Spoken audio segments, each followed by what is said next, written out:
¿Qué tal? ¿Cómo le va? Buenas noches. Un gusto estar con usted. Muy bien, como todos los miércoles hasta ahora, un programa más de Medicina para Todos. El programa patrocinado por el Hospital Privado de Córdoba, exclusivamente para que usted pueda proteger la salud de su familia. Esa es la idea de todos nosotros y la llevamos a cabo siempre invitando a médicos del privado para tratar distintos temas. Los temas de hoy me parece que son por demás de interesantes porque las enfermedades infecciosas, ya estamos entrando en el invierno y comienzan a decir presente permanentemente. Y además la gripe en la infancia, ¿no? Tener en cuenta que es un dato muy importante. Para ello lo hemos invitado al doctor Juan Díaz, que es pediatra. Va a salir en el graph todos los cargos que tiene y las responsabilidades que tiene dentro del hospital privado. Y con él vamos a conversar primero de las enfermedades infecciosas y después de la gripe en la infancia. Doctor Díaz, un gusto tenerlo acá. Muchas gracias. Un placer. Y yo diría, como hacemos siempre en televisión, ¿no? Vamos de lo general a lo particular, para que la gente se vaya ubicando, ¿no? Yo hablaría primero sobre una descripción de qué es una enfermedad infecciosa, porque a veces la gente se confunde, ¿no? Bien. Sí, para que la gente entienda, básicamente una enfermedad infecciosa es aquella enfermedad que la está causando un germen con capacidad de infectar. O sea, por ejemplo, que puede ser un virus, puede ser una bacteria, puede ser un hongo. O sea, cualquier germen externo que ingresa al cuerpo por alguna manera, se desarrolla y desarrolla una enfermedad. Eso es una enfermedad infecciosa. Esas son las tres fuentes, virus, sí, bacteria u hongo. Y hongos, exacto. Perfecto. Hay algunas otras, hay parásitos también y demás, pero básicamente esas son las tres más frecuentes. Las tres más importantes. Sí. Y ¿podemos dar ejemplos de lo que viene vía bacteria, vía virus y vía... Dos, tres enfermedades de cada uno para que la gente se ubique? La gente se va a ubicar rápido, o sea... por ejemplo, una enfermedad bacteriana muy frecuente, por ejemplo, la otitis media bacteriana. Otitis es la que afecta al oído. Al oído medio, claro. El oído tiene una parte que es como una pequeña cajita de resonancia que se airea hacia la vía aérea y cuando se produce una infección, por ejemplo viral, que podemos hablar, genera una inflamación que obstruye en este caso la salida de aire y genera una infección muchas veces bacteriana. Eso sería una otitis media bacteriana, muy común, muy frecuente en los niños habitualmente y sobre todo si han tenido previamente una infección de la vía aérea superior, o sea, una infección respiratoria alta. ¿Qué otras más hay bacterianas? Comúnmente podemos hablar de una neumonía bacteriana, que son infecciones ya del pulmón por una bacteria. Si bien hay neumonías producidas por otros gérmenes, como pueden ser virales, ya hemos escuchado mucho hablar sobre la neumonía COVID, pero en este caso estamos hablando de neumonía bacteriana, son bacterias que se desarrollan en el pulmón, generando la enfermedad y con cuadros un poco más graves, ¿no es cierto? Un poco más importantes. Una pequeña interrupción, Juan. Sí. Cuando recién dijiste bacterias, estamos hablando de algo, una bacteria es algo que tiene vida, ¿no? Bueno, sí, son microorganismos. Pues, pero no importa. Que se logran desarrollar. Perfecto. Y cuando hablas de viral, ¿qué hay atrás de lo viral? Y bueno, lo viral son también organismos sumamente básicos que tienen contenido genético. ¿Y en este caso qué son, bacterias o virus? En lo viral. El viral es virus. Ah, perfecto. Bacteria, está bien. Okay.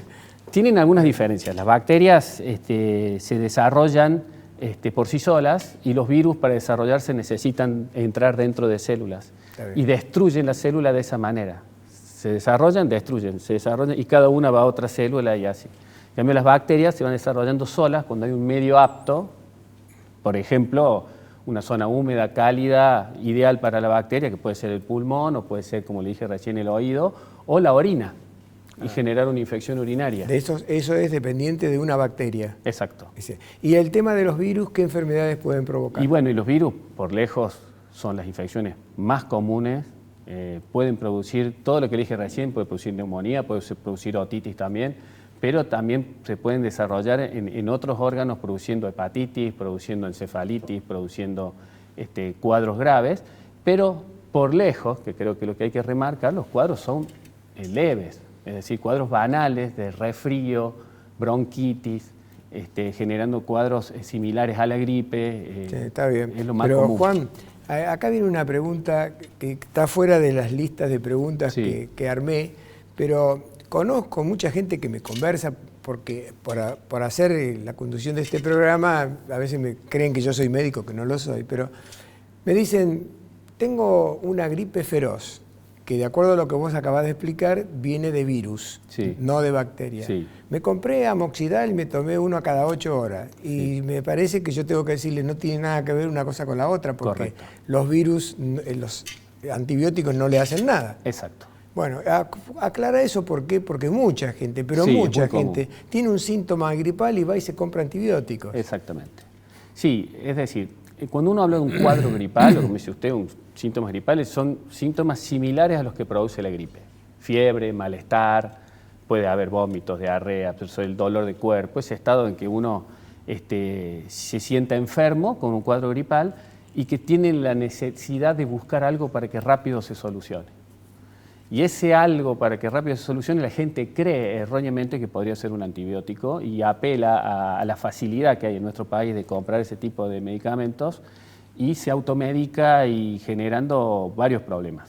Uno, que no va a generar absolutamente nada en su enfermedad, pero genera sí el problema de la automedicación, sobre todo en antibióticos, que genera resistencia en las bacterias que sí están determinadas a ser tratadas con ese antibiótico. Entonces, bacterias que normalmente funcionaban bien, por decir, para que la gente entienda, con un antibiótico, cuando se mal utiliza ese antibiótico, esa bacteria deja de funcionar con el mismo y tiene que pasar a otro más fuerte y así, generando un espectro de bacterias más resistentes y más difíciles de tratar cuando realmente haga falta tratarlas. Claro.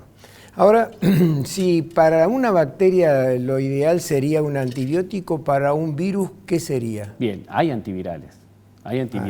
Existen antivirales para distintas infecciones virales.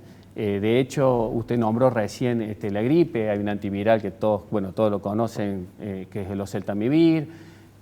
Todos sabemos que el HIV se trata con antivirales. Hay distintos antivirales y ni hablar virus todavía más complejos como puede ser citomegalovirus y demás en pacientes inmunosuprimidos. Es decir, son una serie de medicamentos bastante más específicos y mucho menos al alcance de la gente, los antivirales. Claro. O sea, son medicamentos absolutamente, le diría, de uso hospitalario, ya sea internado o no, pero que lo manejan generalmente en el hospital.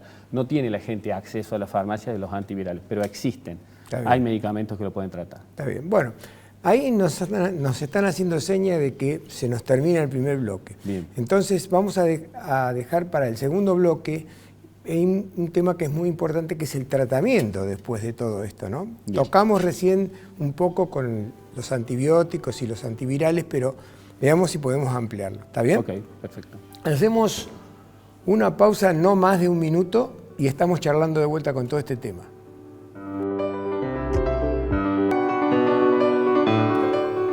Muy bien, continuamos en Medicina para Todos y estoy con el doctor Juan Díaz, pediatra, y estamos trabajando sobre el tema enfermedades infecciosas.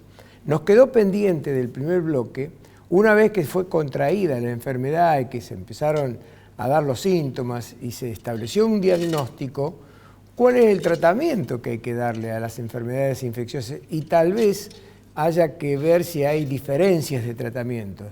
Y ahora me estoy acordando, Juan, de algo que sí. me tragué yo en el primer bloque, que es, hablamos de las bacterias, hablamos de los virales y no hablamos de los hongos. ¿Querés tocar el tema? Se puede rápidamente. Digamos, los hongos, bueno, usted sabe, son vegetales básicamente, pero tienen a veces capacidad de desarrollarse como un germen patógeno, es decir, generar enfermedad. Ya sea en formas muy leves, banales y archiconocidas como pueden ser los hongos de la piel, o como cuadros mucho más graves, sobre todo en pacientes que tienen las defensas bajas, muy frecuentemente de ver. Eso es también una una complicación o una infección, una enfermedad que le vemos más en los hospitales, sobre todo cuando se trata con pacientes trasplantados, inmunosuprimidos y demás, como en el hospital privado lo vemos, pero no es algo que se vea fácilmente en la gente. Después sí hay otros hongos que en personas expuestas en forma muy reiterada puede terminar desarrollando la enfermedad, por ejemplo, gente que está trabajando con palomas o con aves y demás, que pueden llegar a eso.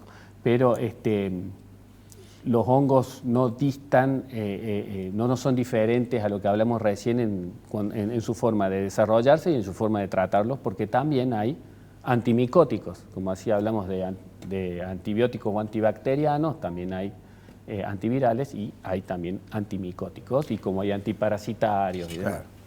Cuando a la gente le hablan de hongos, muchos o la mayoría tal vez piensan en los dedos de los pies, ¿no? Sí. Pero los hongos aparecen en otros lugares del cuerpo. Claro, ¿Es así? eso les decía, a veces hacen infección que se llama profunda. Puede aparecer en el pulmón, puede aparecer en otros lugares, inclusive hasta en el sistema nervioso central. Todo depende mucho de las defensas que tenga la persona que va a tener esta complicación. Está bien. Bueno, ahora sí, volvamos al tema inicial, es decir, enfermedades, infecciones bacterianas, virales o por hongos. En cada caso, ¿cómo son los tratamientos? Bien, en las infecciones bacterianas usamos antibacterianos, que la gente le habla generalmente antibióticos, ¿no es cierto? Bueno, los antibióticos, una cosa a saber es que, primero, como se darán cuenta, no todas las bacterias son iguales, por lo tanto, no todos los antibióticos deben ser utilizados para cualquier bacteria. O sea, cada bacteria tiene su antibiótico que va a funcionar de mejor manera que otro. Claro. Mucho tiene que ver esto que hablamos recién de las resistencias y algunos gérmenes, unas bacterias que desde hace muchos años eran muy sensibles a algunos antibióticos y hoy no, y hoy tenemos que usar antibióticos diferentes. Cuando un paciente se infecta con una bacteria y nosotros tenemos alta sospecha de que sea una infección bacteriana, se utiliza inicialmente un antibiótico que se llama, un tratamiento que se llama tratamiento empírico, es decir, un tratamiento que uno supone que va a ser eficaz ante esta por la experiencia infección, por la obtenida. experiencia de qué gérmenes podría haber sido lo que lo infectó. Obviamente se toman previamente los cultivos pertinentes, los cultivos se toman de acuerdo a la zona que uno crea que el paciente tiene infección. Si creemos que la infección está en la sangre, se toman cultivos de sangre; si creemos que está en la orina, se toman cultivos de orina, y se le da un tratamiento empírico. Es decir, como dice usted, en base a la experiencia de lo que creemos con este antibiótico va a funcionar, porque yo creo que tiene tal germen. Después se espera el resultado de los cultivos y se adapta a un tratamiento específico, que muchas veces coincide con el tratamiento empírico y no se cambia nada, pero cuando no coincide hay que ajustarlo. Está bien. Esto en el caso de las bacterias. Vamos a los virus. Bueno, los virus también funciona un poco así con respecto al tratamiento empírico. Cuando nosotros, recuerde que estamos hablando de infecciones ya bastante alejadas del alcance de la gente común, ¿no es cierto? Estamos hablando de, generalmente son infecciones en los hospitales y demás. Por dar un ejemplo de un paciente trasplantado que tiene las defensas bajas, es un inmunosuprimido y tiene una infección viral. Uno muchas veces puede comenzar un tratamiento si el caso del paciente es grave. Si no es grave, se espera el tratamiento y se hacen estudios, que ya sea para detectar antígenos del virus o para detectar anticuerpos contra el virus, y uno hace el diagnóstico de la enfermedad que tiene y da el tratamiento específico. Está bien. Y en el caso, por último, de los hongos. Y bueno, es muy parecido, muy parecido. Con los antimicóticos se soluciona. Es parecido, pero la diferencia es que a veces es muy difícil encontrarlos, a veces es muy difícil hacer el diagnóstico exacto del hongo que tiene, y entonces por una cuestión de experiencia estadística se termina tratando sin muchas veces tener el diagnóstico, ¿no? Está bien. Formas diferentes de contraer las enfermedades infecciosas, Sí. por bacteria, por virus o por hongo. ¿Cuáles son las formas más comunes que se tienen? Y ahí nos vamos a dar cuenta de cómo tenemos que prevenirnos, ¿no? Sí, sí, bueno, distintos factores, ¿no es cierto? Uno puede tener que ver con la persona, tiene mucho que ver. Nosotros somos portadores de bacterias, normalmente. Lo que pasa es que normalmente somos portadores de bacterias a las que convivimos con ellas, y otras veces somos portadores de bacterias patógenas, que si se desarrollan generan enfermedad. Muchas veces lo podemos tener en la garganta, lo podemos tener en la piel, en la mucosa nasal, y que esas bacterias en algún momento dado, por alguna razón que a veces es muy difícil identificar, llevan a un lugar, se sienten cómodas, se desarrollan y generan una enfermedad. Está bien. Ahí me avisan que nos quedan 30 segundos, bien. Juan. Contanos brevemente cuáles son las estaciones del año que más favorecen una enfermedad o la bien. otra. En general, puede prevalecer todo el año, pero en general las infecciones virales se dan más en otoño e invierno y las infecciones bacterianas se desarrollan con más facilidad en primavera-verano. Pero todo el año tenemos que estar precavidos. Podemos tener una u otra. Claro. Y a veces, en otoño e invierno, con las infecciones virales, predisponen a infecciones bacterianas también. O sea que esto puede darse todo el año. Todo el año. Según la predisposición de la persona también. Muy bien. Vamos a hacer una segunda pausa y en el próximo bloque vamos a estar conversando con el doctor Juan Díaz el tema de la gripe en la infancia.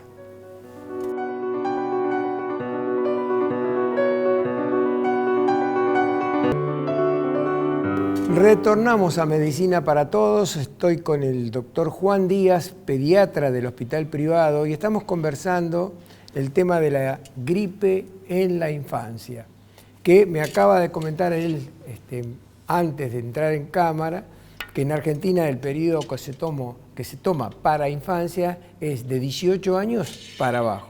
Todo eso es infancia. Bueno, doctor, como diríamos en algún libro que estamos escribiendo entre los dos, introducción a gripe en la infancia. A gripe, bueno, creo que la mayoría de la gente conoce lo que es la gripe, y por ahí hablamos de gripe solo con cuadros gripales y no necesariamente de lo que es la infección por el virus influenza. O sea, la gripe como tal es la infección por el virus influenza.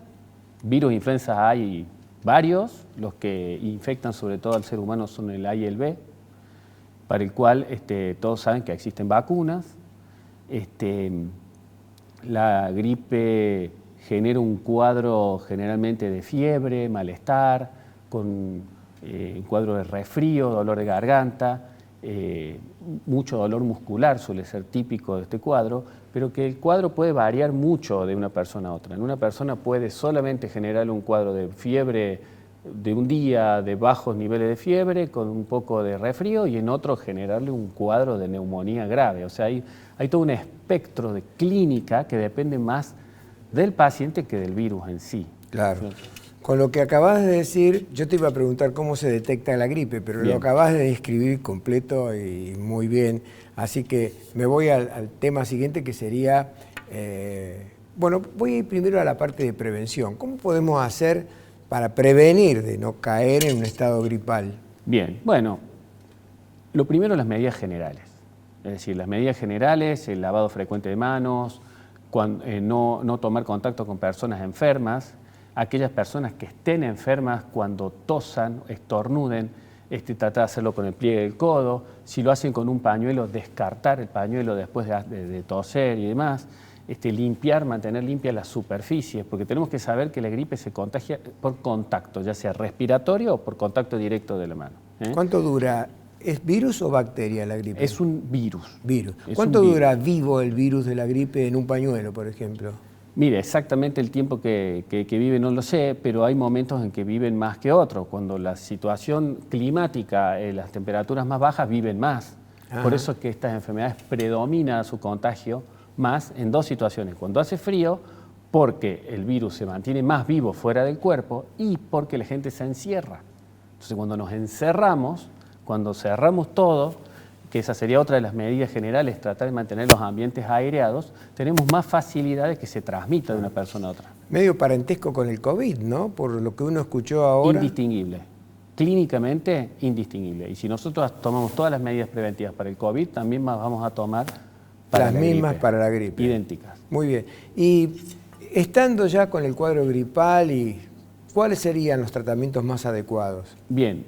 El tratamiento más adecuado depende de los riesgos que tenga la persona. Si la persona es una persona de riesgo, es decir, de tener riesgo de tener la enfermedad gripal de forma grave, esa persona muchas veces necesita internarse porque está cursando una enfermedad grave. En esos casos se utiliza oseltamivir, que es un antiviral específico para la influenza, pero solo en esos casos, o sea, en caso de pacientes inmunosuprimidos o en situación grave, digamos. Ahora, la persona que no cursa ese cuadro, el tratamiento solamente es aislarse, tomar analgésicos y antifebriles, que por lejos el paracetamol es el mejor, y no ir a la escuela, no ir a trabajar, tratar de no contagiar a nadie y se pasa sola. Y no tomar antibióticos. Juan, ahí me avisan que nos queda un minuto, Bien. por lo cual se termina el programa. Y yo te pensaba preguntar cuáles eran los cuidados post-gripe, pero me parece, por tu condición de pediatra y jefe de todo el área, que es importante cuáles serían los cuidados generales que hay que hacerle a los chicos para que no caigan en las gripes. Bien. Es fundamental que hablemos de la vacuna, Rubén. Fundamental. O sea, hay una vacuna que previene esta enfermedad y que está indicada en colocar en distintos grupos. Uno de esos grupos es menores de 2 años, la vacuna se puede colocar a partir de los 6 meses, y otro grupo es mayores de 65 años. A la mitad, todos aquellos que tengan una condición de riesgo, enfermedades cardíacas, respiratorias, inmunosupresión y demás. También la tienen indicada las embarazadas y las puérperas hasta los 10 días posteriores. Y tener en cuenta también aquellos que son convivientes de personas de riesgo que no puedan recibir la vacuna. Claro. Por ejemplo, un menor de 6 meses que tiene un factor de riesgo grave, el conviviente la tiene que colocar él, si no lo va a contagiar. Es decir, o por ejemplo un conviviente de un paciente que por alguna razón no puede colocarse la vacuna y es un inmunosuprimido. Por ejemplo, los padres de niños con leucemia o demás, que por alguna razón no se la colocó. Entonces, tengamos en cuenta eso, que existe una vacuna, es la mejor manera de prevenirla junto con las medidas que yo le comenté recién, y que la gente tiene que hacerlo a aquellos que les corresponde colocársela. Perfecto. Muy claro, muy preciso, redondo. Muchas gracias, doctor Díaz, por haber venido al programa. Un gusto. Igualmente, y muchas gracias a usted, Rubén. Muy bien. Acá terminamos el programa y si usted está de acuerdo, el próximo miércoles a la misma hora nos volvemos a encontrar.